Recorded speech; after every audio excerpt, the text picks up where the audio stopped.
Sahabat setia Gowor yang dikasih Tuhan, Shalom. Hari ini Senin 20 Juli 2026. Kita awali pekan ini dengan penuh semangat, dengan penuh rasa syukur.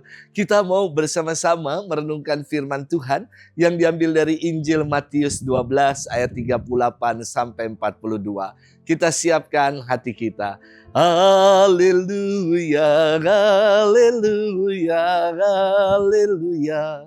Hari ini janganlah bertegar hati, tetapi dengarkanlah suara Tuhan.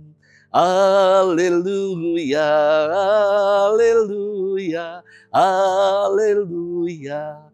Tuhan bersamamu dan bersama rohmu. Inilah Injil suci menurut Matius, dimuliakanlah Tuhan. Pada waktu itu berkatalah beberapa ahli Taurat dan orang Farisi kepada Yesus, "Guru, kami ingin melihat suatu tanda dari Engkau." Jawabnya kepada mereka, "Generasi yang jahat dan tidak setia ini menuntut suatu tanda. Tetapi kepada mereka tidak akan diberikan tanda selain tanda Nabi Yunus. Sebab seperti Yunus tinggal di dalam perut ikan besar 3 hari 3 malam. Demikian juga anak manusia akan tinggal di dalam rahim bumi 3 hari 3 malam. Pada waktu penghakiman, orang-orang Niniwe akan bangkit bersama generasi ini dan menghakimi mereka. Sebab orang-orang Niniwe itu bertobat ketika mendengar pemberitaan Yunus. Dan sungguh yang ada di sini lebih daripada Yunus." Pada waktu penghakiman, Ratu dari Selatan itu akan bangkit bersama generasi ini dan menghakimi mereka juga. Sebab Ratu ini datang dari ujung bumi untuk mendengarkan hikmat Salomo. Dan sesungguhnya yang ada di sini lebih daripada Salomo. Demikianlah sabda Tuhan, terpujilah Kristus. Sahabat setia Gowor yang dikasihi Tuhan, Shalom. Dalam surat menyurat resmi dari gereja, tanda tangan diperlukan sebagai otorisasi dari surat yang dikirimkan. Demikian pula dengan para katekumen yang setelah habis misa biasa minta tanda tangan sama Romo. Odo umat yang mengatakan, "Wih, Romo kayak artis." Bukan saya so artis, tetapi tanda tangan diperlukan sebagai bukti kalau mereka telah mengikuti misa dan kelak siap untuk dipermandikan. Sahabat setia Gowor yang dikasihi Tuhan, firman hari ini berkisah tentang orang-orang yang menuntut tanda dari Yesus. Mereka datang dan bertanya, "Guru, kami ingin melihat suatu tanda daripadamu." Mereka menuntut bukti dan tanda dari Yesus supaya mereka percaya bahwa Yesus Mesias yang dinantikan. Ini aneh. Masih kurangkah dengan karya-karya yang telah dibuat oleh Yesus? Yang buta menjadi melihat, yang lumpuh kembali berjalan, yang bisu berkata-kata, yang tuli kembali mendengar. Bahkan Yesus pun membangkitkan orang mati. Masih kurangkah tanda-tanda itu?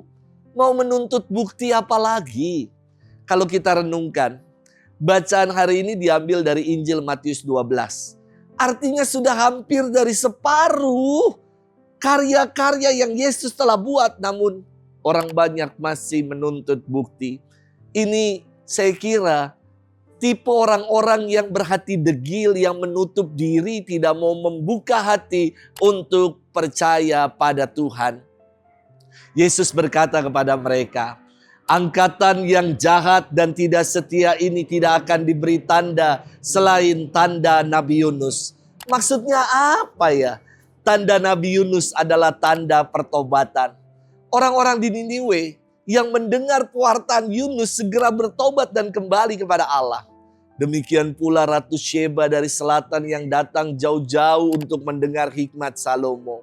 Bukan karena Salomo melakukan mukjizat dan peristiwa-peristiwa ajaib, namun hikmatnya menggerakkan Ratu Sheba untuk mencari Salomo. Dan Yesus jauh melampaui Yunus, juga hikmat Salomo. Namun mengapa para ahli Taurat dan orang-orang Farisi tidak percaya kepadanya? Sahabat setia Gowor yang dikasihi Tuhan, terkadang kita pun seperti ahli Taurat dan orang Farisi yang menuntut tanda mukjizat, perbuatan ajaib, hal-hal spektakuler terjadi dalam hidup kita. Mari kita lihat hidup kita. kita bisa bernafas, kita bisa makan, kita hidup. Ini semua merupakan kasih karunia dan anugerah Tuhan buat kita. Mau nuntut bukti apa lagi? Mari kita syukuri semua itu daripada kita menjadi pribadi yang bersungut-sungut dan menuntut. Lebih baik kita menjadi pribadi yang senantiasa bersyukur atas segala kebaikan Tuhan yang boleh kita alami. Selamat bermenung.